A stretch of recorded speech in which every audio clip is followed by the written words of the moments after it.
This segment brought to you by Kansas Soybean Commission. Progress powered by Kansas farmers. And here we are again. Aren't you delighted? We've got a segment coming up on April Fools, and this is Frank's segment. And I can't think of a better place to do an April Fool's joke than in the Statehouse. Can you? Yeah. Well, you know, you've got April showers bring May flowers, and April in Paris, and all kinds of April. But it all happens after April Fool's Day. And again, you can't wait to get to the May basket, can you? And May basket day, because you get candy sometimes. We're going to see what we can do for you on May Day, Frank. We really are. Yeah, but April, and me, my birthday is April 8th. So, yeah, you can start planning ahead. I generally celebrate for at least a week, maybe a month, you know, so, yeah. So, but April Fools, and April Fool's Day is the birthday of my dear friend, Dana Anson. So want to wish Dana Anson a happy birthday, and it's sure no mistake that she was born on April Fool's Day, because it's, there's Jim McLean going through the Statehouse. Going through the Statehouse. Yes, live appearance by Jim McLean right now. Our TV show, Around Kansas. Jim McLean has apparently never heard of Around Kansas, but we're going to fix that right now. Stay tuned for Frank's April Fool's Day story.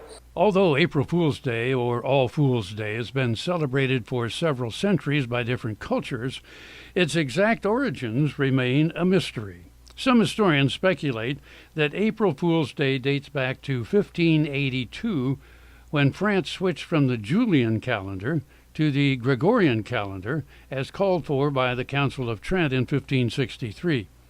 People who were slow to get the news or failed to recognize that the start of the new year had moved to January 1 and continued to celebrate it during the last week of March through April 1 became the butt of jokes and hoaxes. These included having paper fish placed on their backs and being referred to as April fish, meaning a young, easily caught fish and a gullible person. Historians have also linked April Fool's Day to ancient festivals such as Hilaria, which was celebrated in Rome at the end of March, and involved people dressing up in disguises. There's also speculation that April Fool's Day was tied to the vernal equinox, or first day of spring in the Northern Hemisphere, when Mother Nature fooled people with changing, unpredictable weather. April Fool's Day spread throughout Britain during the 18th century. In Scotland, the tradition became a two-day event, starting with hunting the gowk, in which people were sent to phony errands. Gowk is a word for cuckoo bird, or symbol of fool, and followed by Tailie Day, which involved pranks played on people's derrieres, such as pinning fake tails or kick-me signs on them. In modern times, people have gone to great lengths to create elaborate April Fool's Day hoaxes. Newspapers, radio and TV stations, and websites have participated in the April 1st tradition of reporting outrageous fictional claims that have fooled their audiences. In 1957, the BBC reported that Swiss farmers were experiencing a record spaghetti crop and showed footage of people harvesting noodles from trees. Numerous viewers were fooled. In 1985, Sports Illustrated tricked many of its readers when it ran a made-up article about a rookie pitcher named Sidd Finch, who could throw a fastball over 168 miles per hour.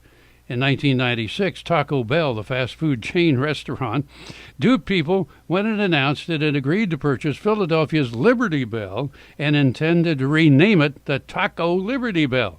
In 1998, after Burger King advertised a left-handed Whopper, scores of clueless customers requested the fake sandwich. Be ever vigilant, dear viewers. Never fall prey to the pranksters of April Fool.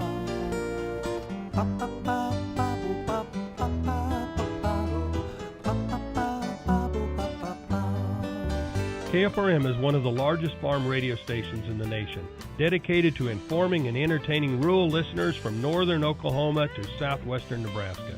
You can catch KFRM in many ways, of course, 550 on the AM dial, streaming at kfrm.com, or on your smartphone by going to the TuneIn Radio app. or on Ag AM in Kansas on Tuesdays and Facebook every day of the week. KFRM, tune us in. You'll be glad you did.